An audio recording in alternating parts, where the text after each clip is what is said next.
I'm Daniel, the past life regressionist, and it's time to begin. Lift off and the clock has started.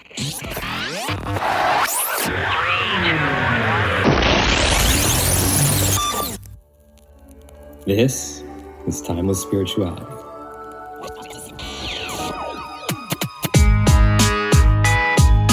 Enjoy, you can if you tell.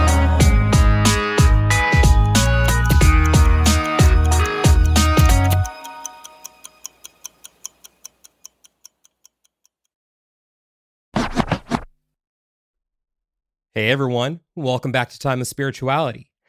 I think we may have a first in the history of Timeless Spirituality. I believe that this may have been the quickest turnaround time for any episode that I've recorded. This one was recorded a few days ago, and I was just so excited to release it. It was just so real. I guess that's the best way that I could put it. Not that the other episodes aren't, but there was nothing about this that was planned. Nothing. My guest today, her name is Barbi. She came on to talk about her experience with the expanse method, but right out of the gate, the conversation just went in a completely different direction, and I couldn't be more happy with the way that this episode turned out. So I am so excited for you guys to hear this one. And with all of that said, if you would like to book a regression with me to discover who, when, and where you have been throughout time, you can reach me on Instagram at the Past Life Regressionist, or you can go ahead and book through my website, thepastliferegressionist.com. And now it's time to begin. Barbi, welcome to the show. How are you doing today? I'm doing really well. Daniel, how are you? Well, for the second time that we're recording this intro now, I've always been pretty good about not recording during Mercury retrograde, but this time I just said screw it. And I think that there may be something to astrology. We'll just put it that way. So as my network is still struggling, but we're going to power through. So you want to tell everyone a little bit about who you are? Who is Barbi? I am a gardener, an artist, retired, enjoying my life as it is. I am married. I have a husband and a cat. We live in Western Washington, right near the Canadian border. I look into Canada more than I see the U.S. I am new to spirituality, and I have a lot of interests going on these days. I'm studying herbalism again and trying to incorporate that into my art. When I say I'm new to spiritualism, I am not a fan of religion. And I can say up until months ago, I was an atheist. And now I have more of a tendency to almost be an agnostic, I think. I'm not quite sure. I'm still feeling it out. I have an aversion toward the word God. And I think that's from my religious experiences. And as far as coming to meet you, it was just through some spiritual websites that I started following, are mostly on Instagram. I had a Reiki session that really was pivotal in me changing my pace a little bit as far as life is concerned. And that is the thing that changed everything for me. What was the catalyst for you to get a Reiki session? I was in extreme grief, and I was looking for, now you're going to make me cry. I was looking for an alternative to being sad. So I was on Instagram, and there was this person that I kept seeing her post, Stephanie Ruth. They were just always very light and uplifting and positive. And I just started following her, and it just went further and further and further. And she offered a Reiki session, and I was in just pain, physically, emotionally. And I joined that session, and it was ground shaking for me. And ever since, I have just slowly been dipping my toes here and there and finding that energy is really what I believe in. It's really how I feel we all can connect between energy and love. Those are the two things I think all humans have in common. Whether we acknowledge them and react to it, and how we react to them is how it played out. So you mentioned that you have an aversion to the word God. Mm-hmm. Do you believe in God? No, How come? because I think it's a man-made title that I think, uh, you know what? I've thought about this a lot, and it really is, it bends my mind in ways that I can't comprehend. I think that to me, it means that there is one being that is responsible for everything. And I can't accept that. I don't think that it's just one thing.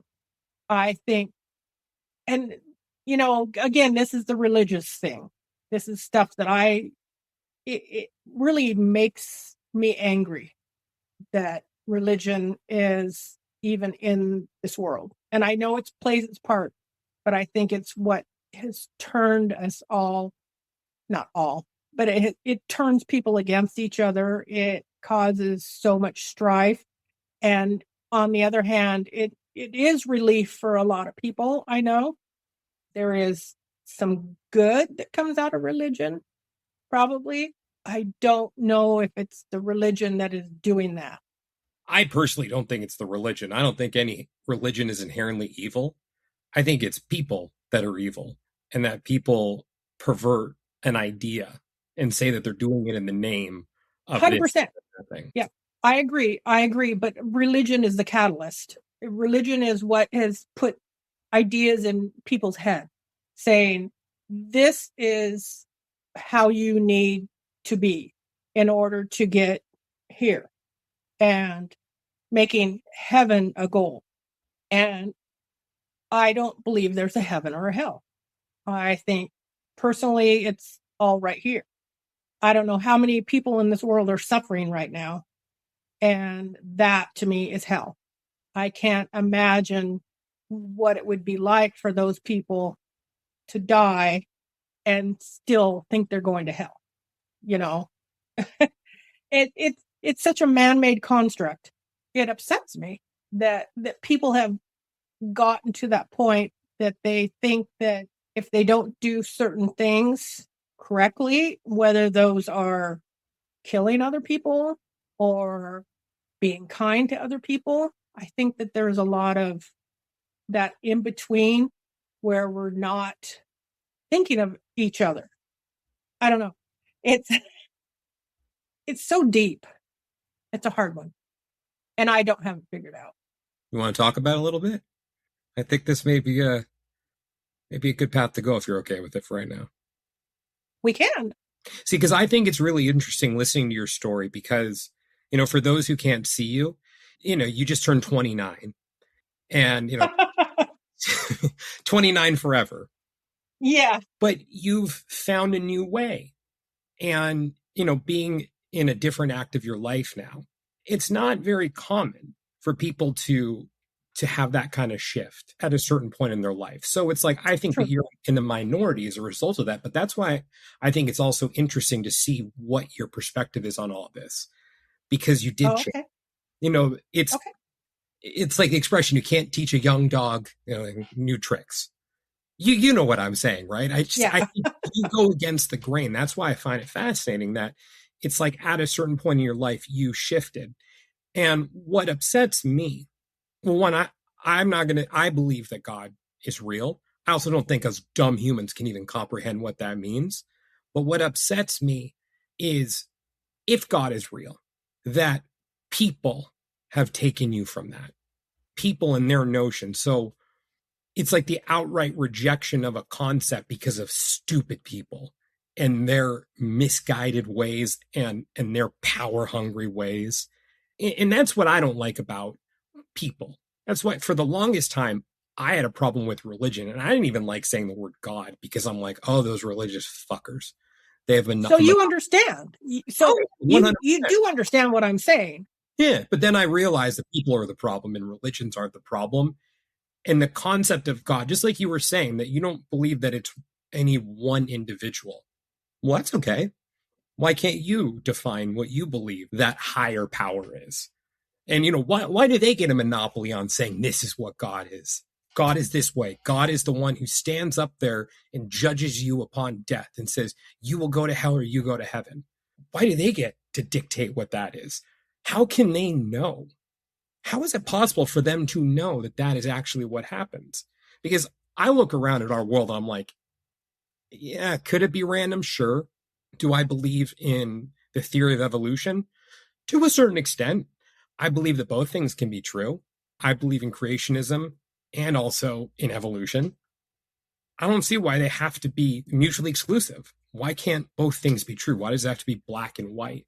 And when you talk about energy, to me, that's something in the unseen.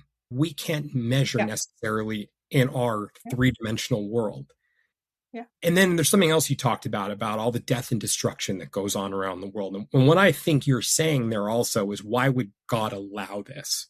Exactly. Why would God allow suffering? I don't have the answer for that. I'm inclined to say that I believe that pain, in a really messed up way, equates to growth. Even listening to what you're saying right now about you were going through a state of grief, and then it brought you around to something new, which I see as growth. I know there's been painful moments and events in my life that have been a catalyst for me to grow. And without that push forward, us both being Taurus moons, where we're really stuck in our ways. And it's like, when we're comfortable, we're comfortable. So it's like, for me personally, I don't know what shift would have happened had something not come from the outside. And also, I think that death and destruction is horrible. I think we need to put an end to it. But I also would never claim to be like, yeah, I know why this is happening. I don't know. As a believer in a higher power, sure, we can attach the word God to it. I used to have a huge aversion to the word. Now, just like, God. No one gets to define what God is for me. I get to define what I believe God is, and I will never force that upon anyone. Just have the conversation about it.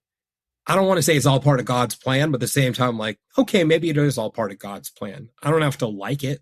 I don't have to excuse it away by, oh, yeah, it's just all part of God's plan. I could be like, no, that's fucked up. That's fucked up. I don't like that there are people who are living on the streets. I don't like that there are people being slaughtered for absolutely no reason. I don't like it.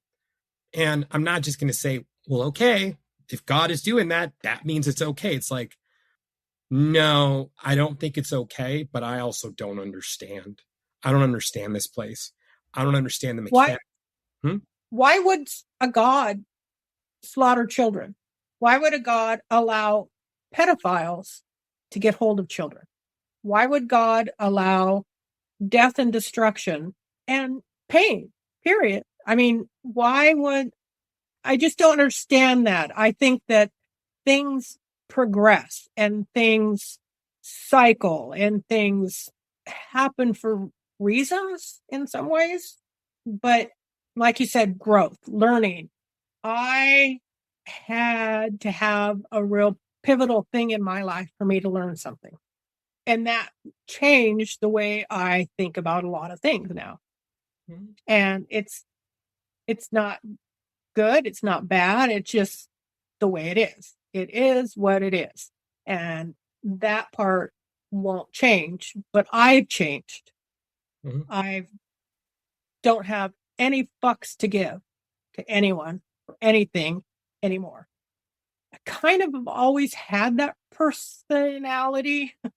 I've been my own person, but with a certain age and with a lot of the pain that this world has caused to itself, to each other, to humans, to the planet Earth itself, I feel like it's too deep for me to comprehend sometimes. That's what I'm feeling right now. That's okay. Yeah, so God is fine for other people, I guess. I mean, I'm not going to stop another person from having a belief or something to look forward to, because that's what a lot of people will do. They'll look forward to going to heaven. And if that's what you want to believe, that's fine. I just find it a bunch of hooey. And I don't think that's what happens. I think this is a past life regression podcast. I think that we come back, and we can choose to come back into another life, or 2 or 10 or 400, whatever. I mean, maybe we will come back as, some algae, or a tree, or the King of England, whatever. I think that this is most likely not the end. I don't know how many lives I've had.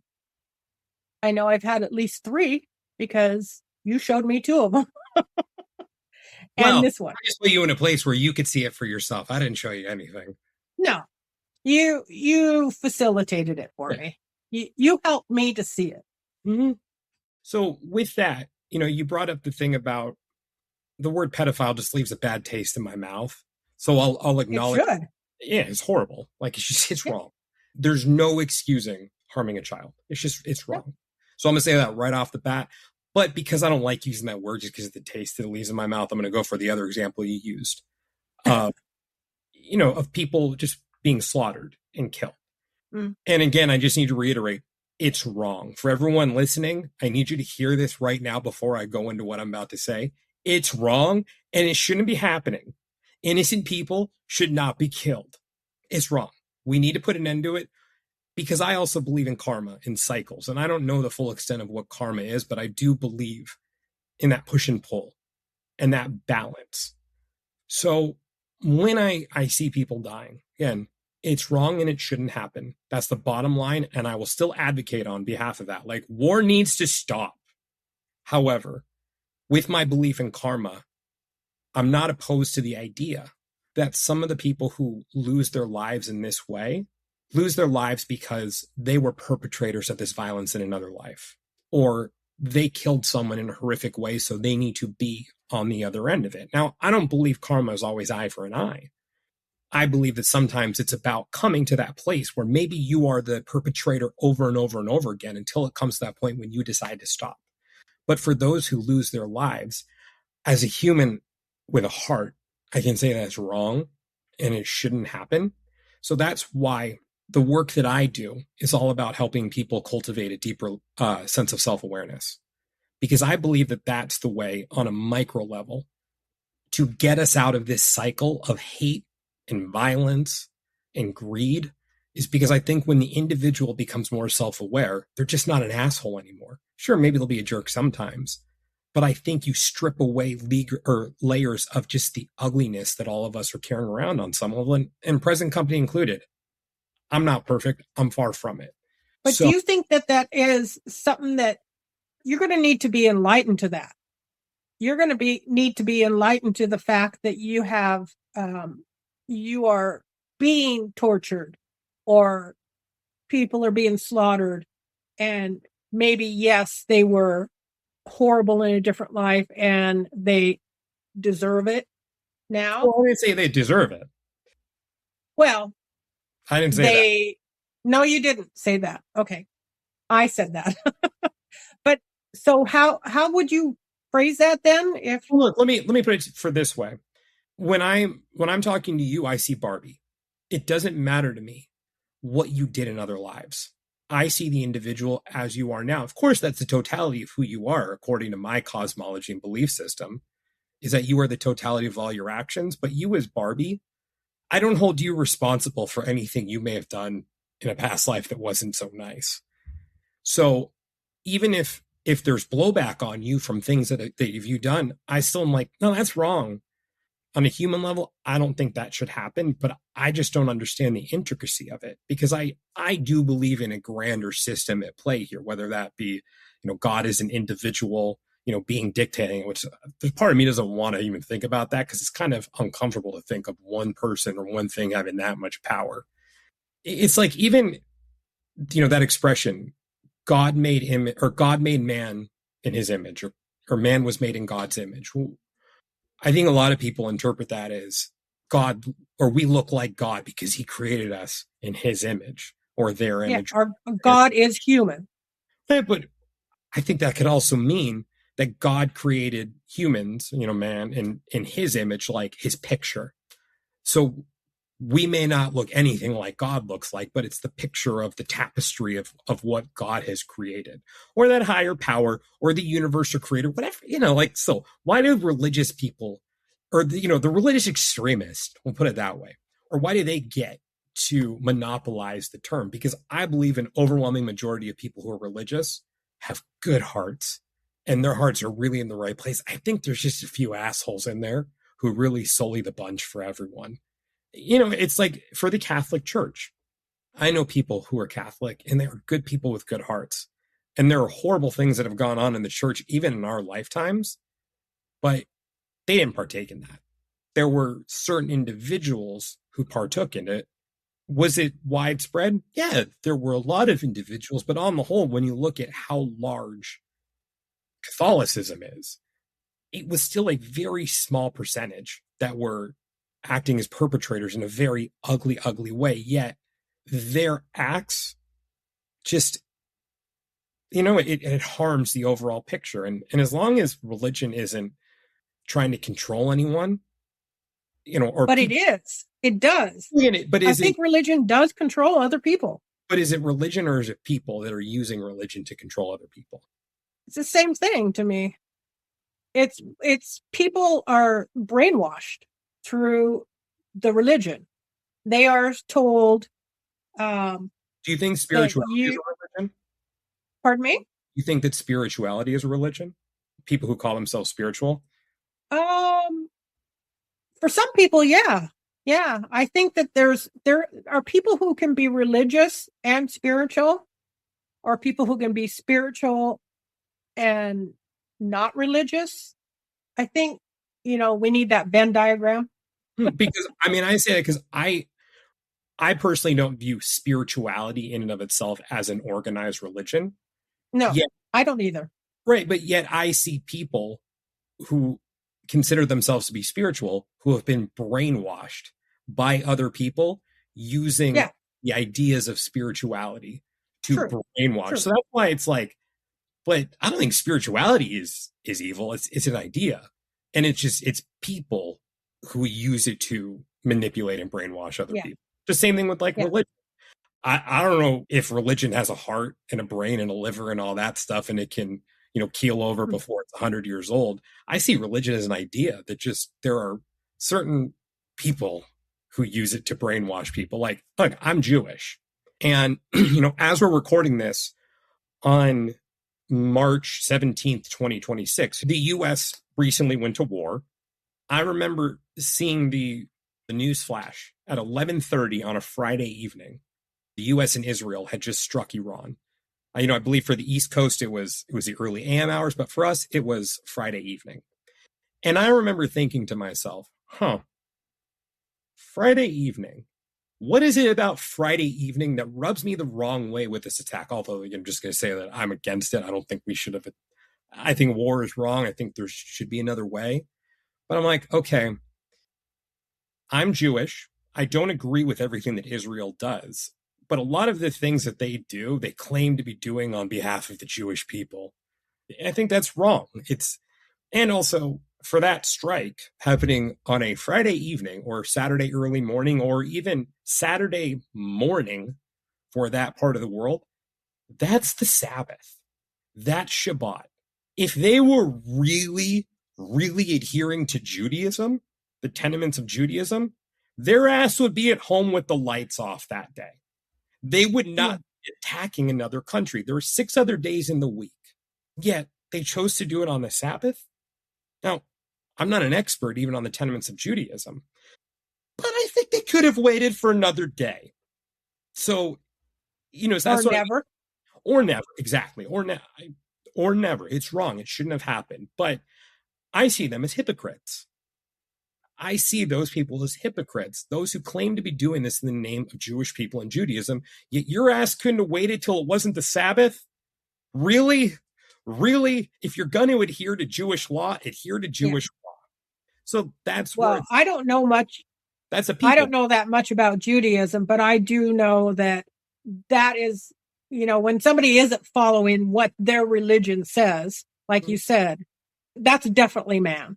That's 100% man. Mhm. And I agree with you, the part about it being man. It's like, do guns kill or do people kill with guns? There's that Yeah. whole argument and conversation too, that both of them are chicken before the egg. All of those things, there's a lot to be talked about and debated and discussed and contemplated. But in the long run, what charged people with the notion that it's okay to do this on a Sabbath? Is that religion, or is that a No, lack of people.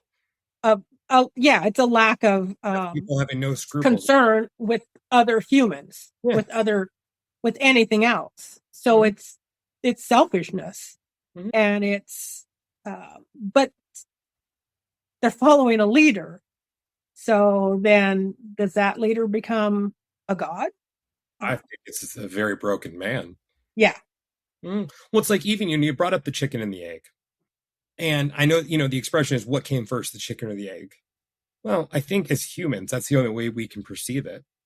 But what if what if there was more to it? What if there was something that made the chicken first and something that made the egg first? They both came first. And then they both found their way to each other and started working in tandem with each other at exactly the right time. Well, they basically almost have to, because you can't have one chicken make an egg. You need two chickens for that egg to hatch. So something needs to fertilize that egg. Well, then the question becomes, where did the chicken come from if there was no egg? Yeah. What if there was something before the chicken? And something that we haven't taken the time to consider because we're limited by our human brains and the linear nature of time. Yeah. And Well, there was something before the chicken. There was a dinosaur. Well, yeah. Yeah. So it's evolution that ends up playing itself out, or something we haven't considered. Yeah. But I hear what you're saying, because I think it comes down to also, why do bad things happen to good people? Why would God allow this, according to and why do good things happen to bad people? That's what I want to know. Because I mean, besides the fact that they steal and cheat and get there in nefarious ways, but no. Look, I can think of a lot of people who I've done sessions with who have done some very heinous things in other lives, but they are good people now. Yeah. And I'll stick with that one. Yeah. I mean, I was about to say, I was no saint in other lives, although I may have been a saint. As far as the expression goes, though, pretty sure I was less than a saint in many lives. And I'd like to think that I'm doing better now. Well, it seems to me you are. I mean, I think that you're helping people help themselves and bringing up conversations that are not easy and opening that up to other people in the world so that we can learn from it. I have learned from some of the other podcasts that you produced and or sessions that you had, however you call it, from listening to other people's experiences. And so that is a very big thing that you've done. And so I think that you're starting to evolve. You've learned. And hopefully your next life isn't down the hole again. Hopefully. But even in spiritual circles, there's this notion that it's this upward trajectory of ascension, basically, and that we're on this path to enlightenment. So if I'm here in this life, then my next life is going to be more evolved, and so on and so forth. Yes. Unless you make a choice otherwise. Right. I mean, because it's all free will. Then again, right? I mean, I believe it is. But how do we know what wisdom is at its core anyways, and what enlightenment even truly is? The person who may appear to be the most disconnected, I think that person potentially is the most evolved. will never rule out I don't think so, but I would never rule out that possibility because I think it would be foolish of me to make the assumption that the person who appears to be the wisest is the most evolved. What if it's the person who has the lowest IQ in the world who is the most evolved? Because they have gone through all these experiences, but to top it off, they had to go through the experience of being dumb as a rock. Maybe that's the wisest person there is around. Yeah. Maybe we can't even comprehend their wisdom in a way that appears wise to us humans because who knows? It's like, in an episode that I just released today, there was a conversation about animals. And I brought up how there's this expression that always pisses me off when someone says a dog doesn't know that it's a dog. And I'm like, how do we know that a dog doesn't know that it's a dog? Yeah. How do we know that? I think it's exactly what I said also, that when a dog, is licking itself, that it's not doing quantum physics. How do we know what that is? Exactly. How can we possibly comprehend these things? So that's why when it comes to religion and stupid power hungry people who preach an idea, how the fuck do they know? No, their egos are too big for them to even contemplate what they don't know, and they don't care. Ego is it's a small word with such huge implications. I took an Akashic Records reading course, and one of the things that we did was to ask for our lifetime word, a word that is going to show us our lifetime goal. My word was ego. And I think about it almost every day. It's like, I don't feel egotistical, but ego has held me back in so many directions. And it changed several trajectories in my life because of my ego. And the more I think about it, it's like, it makes fucking sense that for me, that this is something that I need to be aware of for various reasons. But number one, that I can get out of my own head and into helping others and doing things for other people. And I've always done that. I was raised that way. We were always volunteering and always giving to other people for various reasons and in various ways. And I still to this day, I do a lot of volunteering, but I don't do it for a reason to get recognized. I do it because it's just something that I think we need to do as humans. We need to help each other. And for whatever reason, but my ego kept me from doing that for a long time because I thought they should be able to help themselves. Various things like that. Well, you're one of the good ones. Thank you. I have a question about the Akashic Records. I can understand how looking around our world, how it can appear to be void of a higher power with all the chaos that goes on here.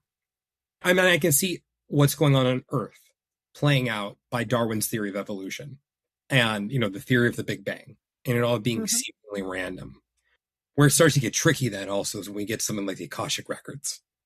I wonder how that all gets organized. Do you know what I mean? Like, yeah, was that seemingly random as well? And so it's those types of things that kind of make me question the randomness of everything. And is there some kind of hierarchy over there? Something that was putting that in place and organizing that. And because someone, something, somewhere there, it's another mind bender. I mean, it's like, what we should have done before this episode is we both should have taken some psilocybin and then had this conversation because I feel like this is all mind bending. Why do we do that though? I think we're having a great conversation without it. We are. But if we did, could you imagine how deep we would go? I think we're going pretty deep. I think that you are deep. Too deep? No, not too deep. I think you're like the perfect amount of deep right now. Oh, okay. You're diving into. But like, even yet, you were saying there something with that organization, the Akashic Records or whatnot. And I don't know about you. I mean, I haven't been to every church service that's ever been held. I don't know if they're ever talking about the Akashic records or that concept, or maybe that's Well, I just heard about it a couple of years ago. right, or maybe it's an offshoot of heaven that they don't talk about. Because I think also with the Bible, which to me, I'm not a fundamentalist in any way, shape, or form. I don't believe that every word is the word of God necessarily.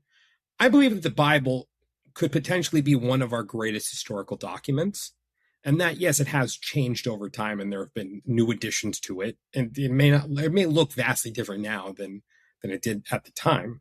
But I also think that a lot of the lessons of the Bible were passed down through interpretation, and that one interpretation may have stuck.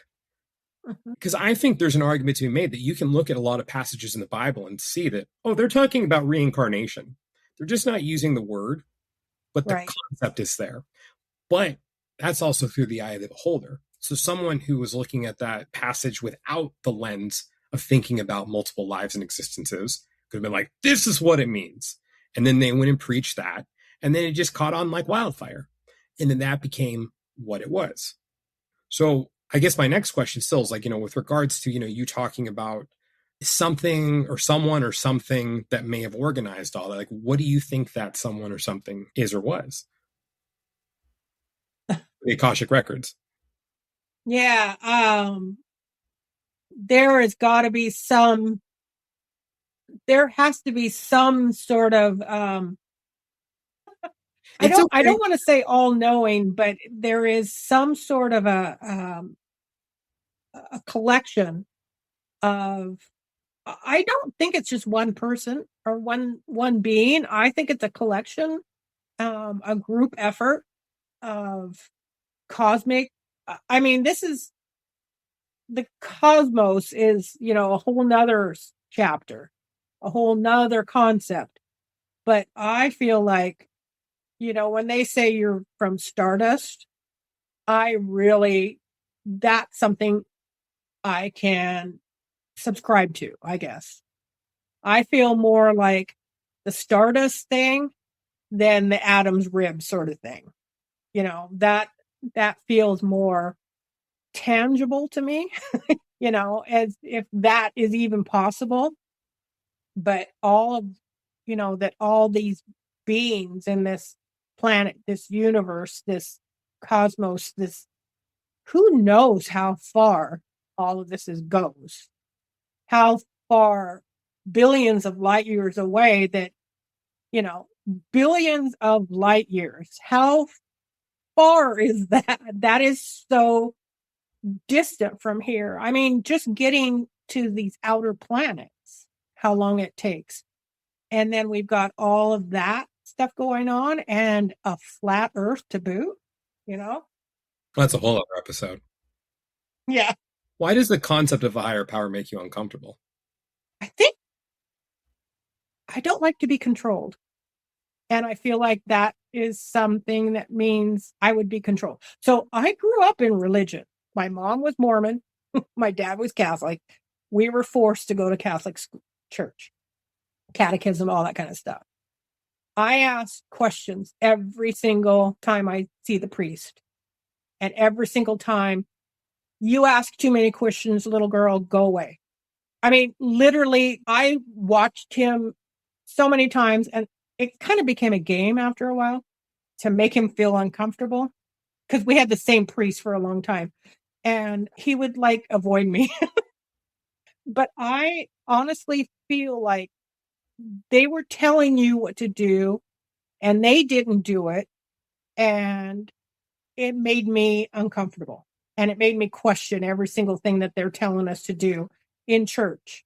And I mean, I don't even want to get started on that. But I think the reason why, I guess I have a problem with authority.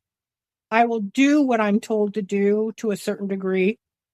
As much as I hate it, I will pay taxes because it's something you're supposed to do. And I will do it. I will put gas in my car before it's empty. Things like that. I will do things that I know I should do, but I don't like it. I don't like that I have to do certain things. And a God to me means that it's in charge.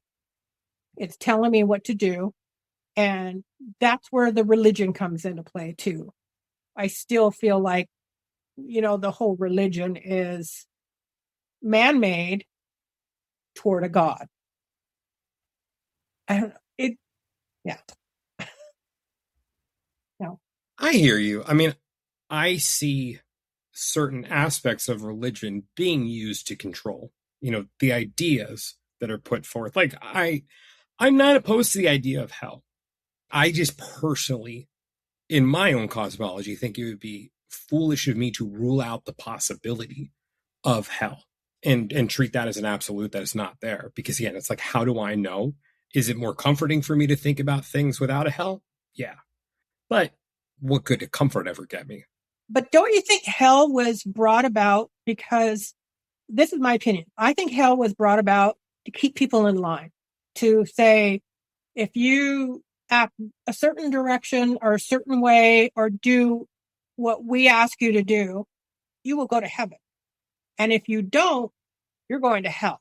And this is what hell is. Hell is hot. It's dirty. It's painful.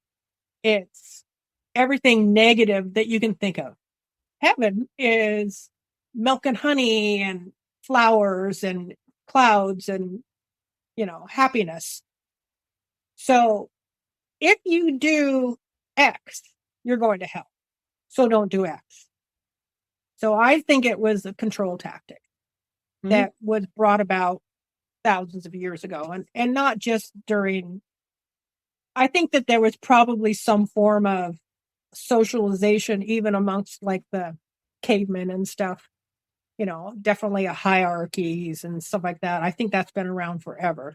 I mean, even in the animal kingdom, there is. Well, definitely. Yeah. Leader of the pack. Yeah. Mm-hmm. Yeah. I personally believe in the process of judgment, just not the one that religion lays on our doorstep, though. Yeah. I believe, this is why I will not rule out the possibility of a hell. I think hell is probably, if it is a real thing, it is reserved for those who are irredeemable past themselves. Meaning, I think that there is a judgment process that takes place in different stages, but I think we judge ourselves. I think it's us as a soul or a being take ourselves on that judgment process. And if we've done horrific things, I mean, absolutely horrific things, I believe that we're presented with a choice, whether we want to make it right.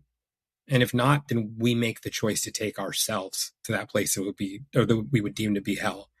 And I don't think there's any coming back from it. But I personally don't believe that God is the one who is judging us or sending us to heaven or hell. I think that that's a journey that we embark on our own. But like I said, if you go there, I don't think there's any coming back from it. With that said, I don't believe that anyone walking on this planet right now has been to hell. In my cosmology, I don't believe that that's how that works. But I do believe in a process of judgment. And I think that, what's been said to be the life review can be somewhat of a judgment process of self. But I don't think that there is a council that is judging us on our actions. I think we judge ourselves because when we're able to view our actions from a higher vantage point, once we're on the other side of things, I think we can see a bigger picture and we can see things that we weren't capable of seeing when we were in the body. And as a Jew, there are certain things that make sense to me. Doesn't mean I do them. Like the whole thing about not eating bottom feeders. Yeah, that makes sense to me. I still love eating shrimp and I still do it. I don't think I'm going to go to hell for it, but it makes sense to me.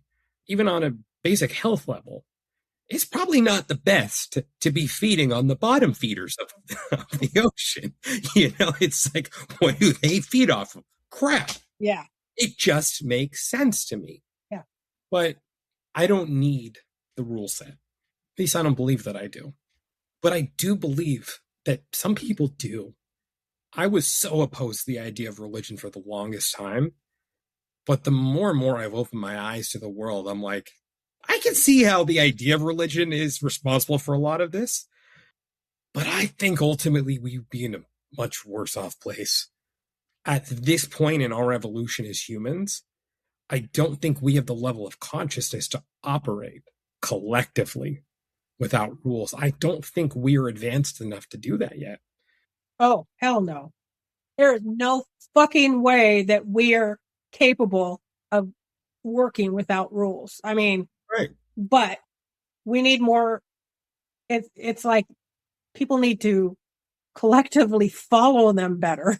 You know, I mean, and that's a huge issue.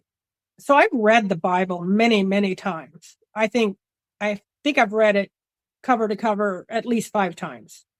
And I studied it for a while when I went through I call it my Jesus-y period when I was young. So I know a lot of what goes on, but I think 99% of it is interpretation. It's just like love thy neighbor. Okay. That's a good one. That's not hard. The golden rule, that is not hard, but it's twisted or it's ignored. And so you have these rules, you have 10 commandments, and yet there's leaders of this world who are breaking all those commandments constantly. How are we supposed to function as a species when our leaders can't follow the fucking rules? So that's religion. But it's also basic human. Why is that religion? Because it was written in the Bible. Which part? The 10 commandments. Yeah, but what does that have to do with leaders? They're breaking all those rules. They're rules. They're standards that, well, for instance, here in the United States, the Republican Party wants to put the 10 commandments in schools, post it on the wall. After you pledge allegiance to the flag, you read your 10 commandments sort of stuff. Look, I'm for separation of church and state.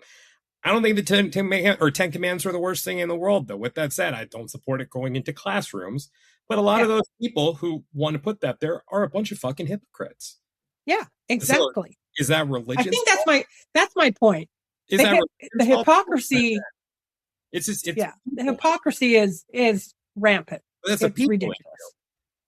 Yeah, that's a people problem. It is a people problem. Yeah, I mean, there are people I agree. who are atheists who are hypocrites. This is why I don't want to leave my house half the time. I don't want to be around people anymore.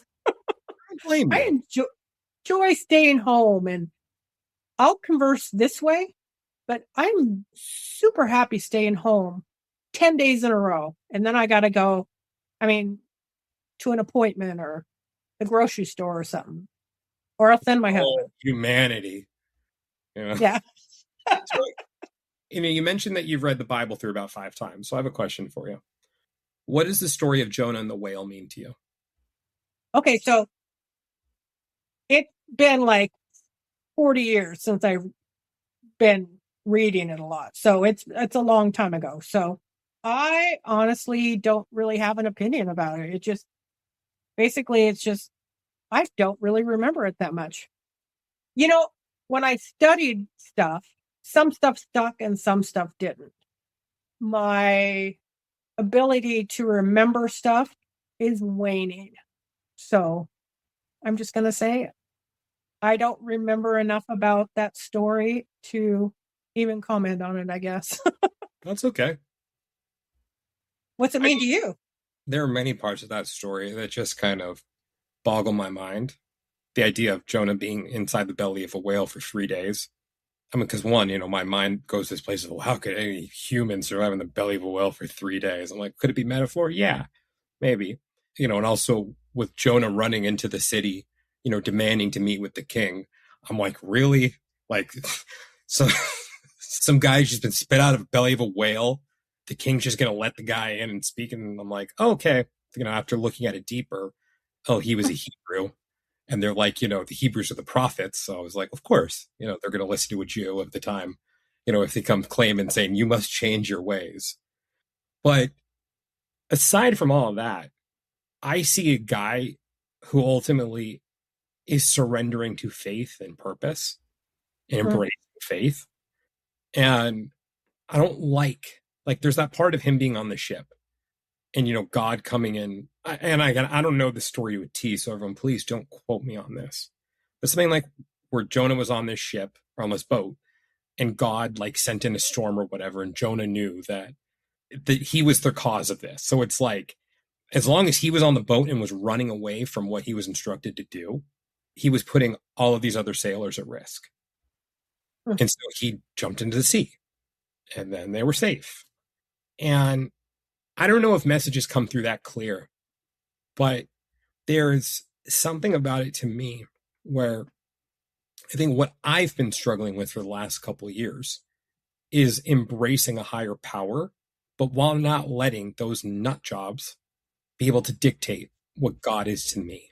And when I say those nut jobs, I mean those fanatics, those narcissists, those psychopaths, or those people who were just very hurt and then use religion as a means to try to control other people to make themselves feel better. But there are different examples in my life where, again, I'm Jewish and I'm not of the Christian faith or Catholic, but there were rabbis who would be opening to me questioning them. And then there were others who were not. Mm-hmm. And there was one example of one rabbi who made me walk away from Judaism for a very long time because to me, he became the embodiment of Judaism. And it took me years to realize he was just some schmuck. He was just an asshole. He was a very broken man, probably at his core, who was yelling at me, telling me, you do not question what God wants. I'm like, oh, no, I am questioning what God wants.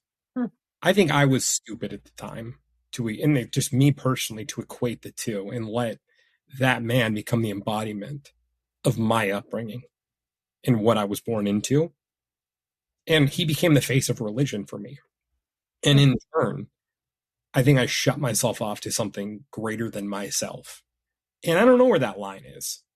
I don't see the downside at this point to me embracing faith more, but I don't need any religion to dictate to me what that means.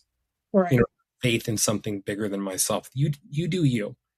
Like, you preach to whoever you want to preach to. You're not going to tell me what God means to me. Because again, anyone who says that they know, they don't. I'm sorry. They don't know. And anyone who claims to know, if anyone's listening to this right now and you know someone who claims to know what God is, please let them come on the show. I will have them on as a guest. I would love to have a conversation with them. I'd be like, please lay it out for me right now. How do you know? This gets down to this thing that I've talked about on the show for a very long time, the difference between believing and knowing. Yeah. And something I've been exploring over the last couple of years, and most recently for the last year on the show, is the difference between belief and faith. And I was living in this space of belief for a very long time. And I don't want to let people take faith away from me. I believe that I'm the one who gets to dictate my journey with faith. And no one is going to tell me what that is. And no one's going to tell me what it means to me. They can tell me what it means to them. I'd love to hear what it means to someone else. But no one is going to dictate that shit for me. If they try to, they can go fuck themselves. Or come on Timeless Spirituality as a guest so I can have that conversation.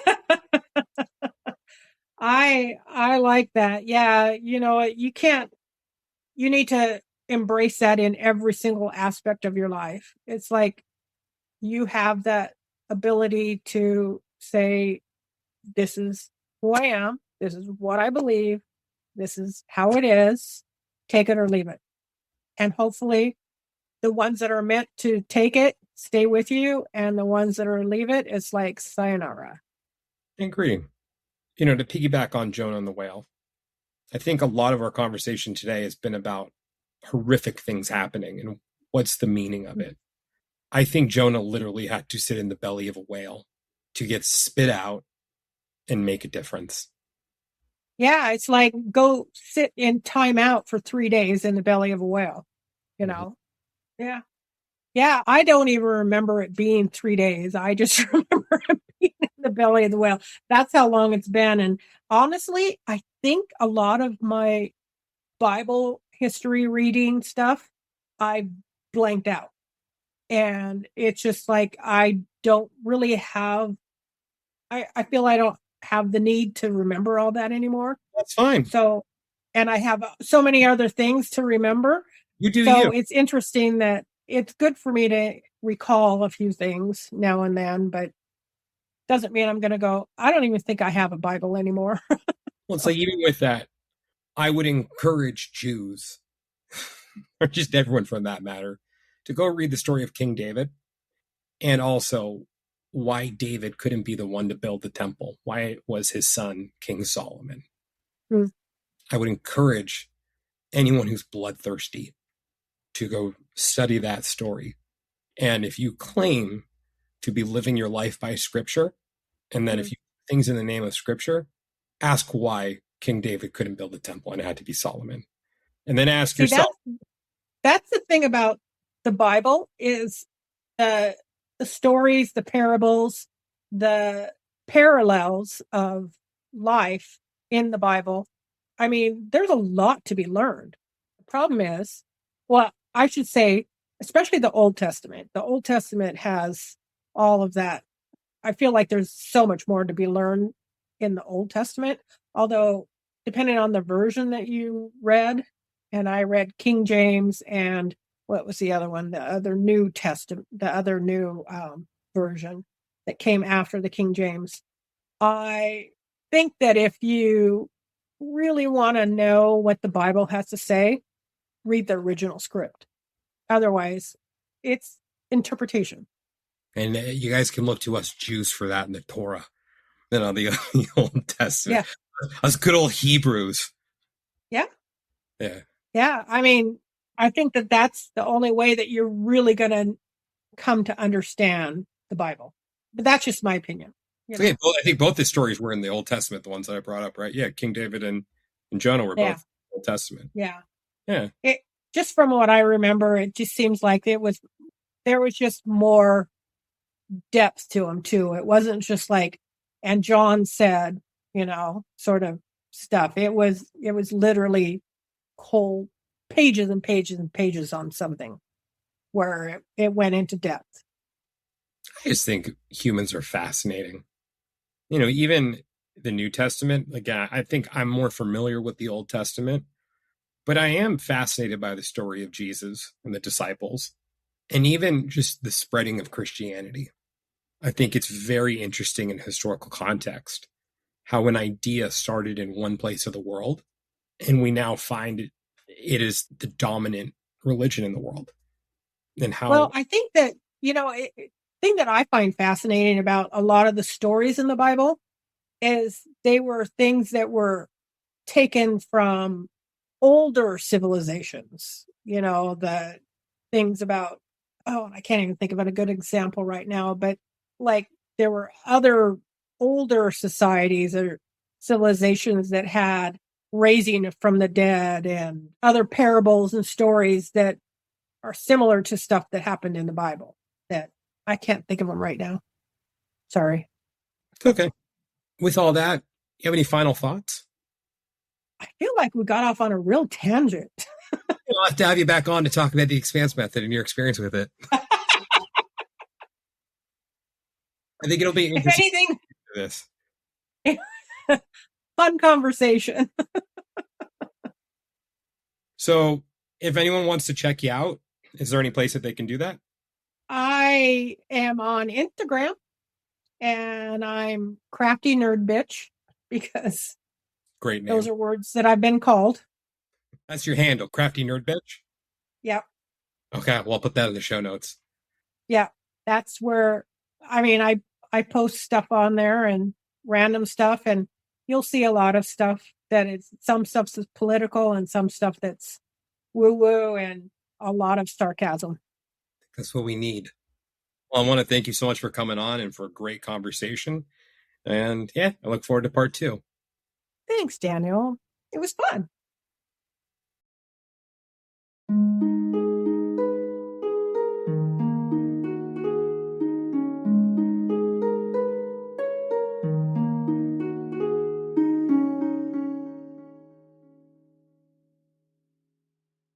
Fellow time travelers, your journey through time awaits you.